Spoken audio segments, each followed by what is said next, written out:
আসসালামু আলাইকুম রহমতুল্লাহি ওবরকাতুহু। হ্যালো গাইস, সবাই কেমন আছেন? আশা করি ভালো আছেন। আলহামদুলিল্লাহ আমিও ভালো আছি। রমজান মাস চলতেছে। স্ক্রিনে যে ছবিগুলো দেখতেছেন সবগুলো হচ্ছে জুরি নির্বাসী, সিলেট মৌলভীবাজার জুরি নির্বাসী। ছবিগুলো দেওয়ার উদ্দেশ্য এটাই, অনেকের বাবা আছে, অনেকের ভাই আছে, অনেকের চাচা আছে, দেখলে হয়তো ওদের কথা মনে হবে, অনেকে হয়তো অনেকটা ভুলেও গেছে। তো যত মুদ্রার আছে প্রত্যেক মুদ্রার জন্য আমরা দোয়া করতাম রমজান মাসে বেশি বেশি করে।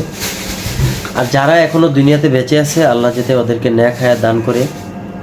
বর্তমানে যে অবস্থা চলতেছে, ইমান টিকে রাখা বড় দায়, অনেক কষ্ট।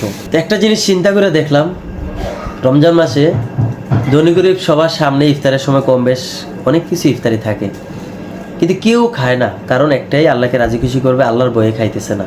যে সারাদিন উপবাস থেকে কোনো ফায়দা হয়েছে না, এখন যদি এটা খেয়ে ফেলে আমার রোজাটা হবে না।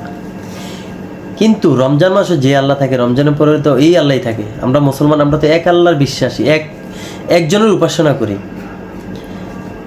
কিন্তু সবাই দেখেন কম বেশ, সবাই না, বেশিরভাগ মানুষই এখন বর্তমানে চুরি ডাকাতি ছিনতাই রাহাজানির মাঝে ব্যস্ত আছে।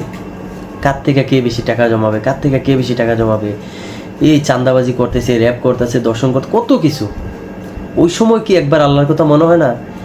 যে মাগরিবে আজানের 1-2 সেকেন্ড আগে আমরা একটা জিনিস খাইতেছি না, আল্লাহর ভয়ে।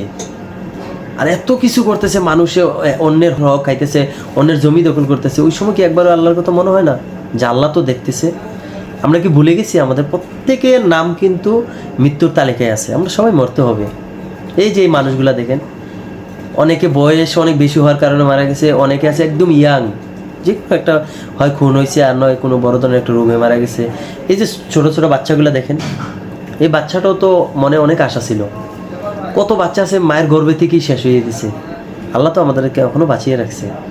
একবার কি আল্লাহ শুকরিয়া আদায় করে, কোটি কোটি লাখ লাখ টাকা চিন্তা না করে, আল্লাহ যা দিয়েছে আলহামদুলিল্লাহ বলে আমরা সুন্দরভাবে জীবনটা পরিচালনা করতে পারি না? আমাদের পাশে কত মানুষ না খেয়ে থাকতেছে, আর আমরা কত খাওয়ার অপচয় করতেছি। একবারও কি ওই অনুভূতিটা আমার হয় না যে ওই যে না খেয়ে থাকতেছে, আমিও তো ওই ব্যক্তির হইতে পারতাম। যাই হোক, আল্লাহ আমাদেরকে সঠিক বুঝ দান করুক। আর প্রত্যেকের জন্য দোয়া করবেন। সব ভালো থাকবেন, সুস্থ থাকবেন। আর ভিডিওটা শেয়ার করে দিবেন যাতে অন্য একজনে দেখতে পারে। ভালো থাকবেন। আসসালামু আলাইকুম।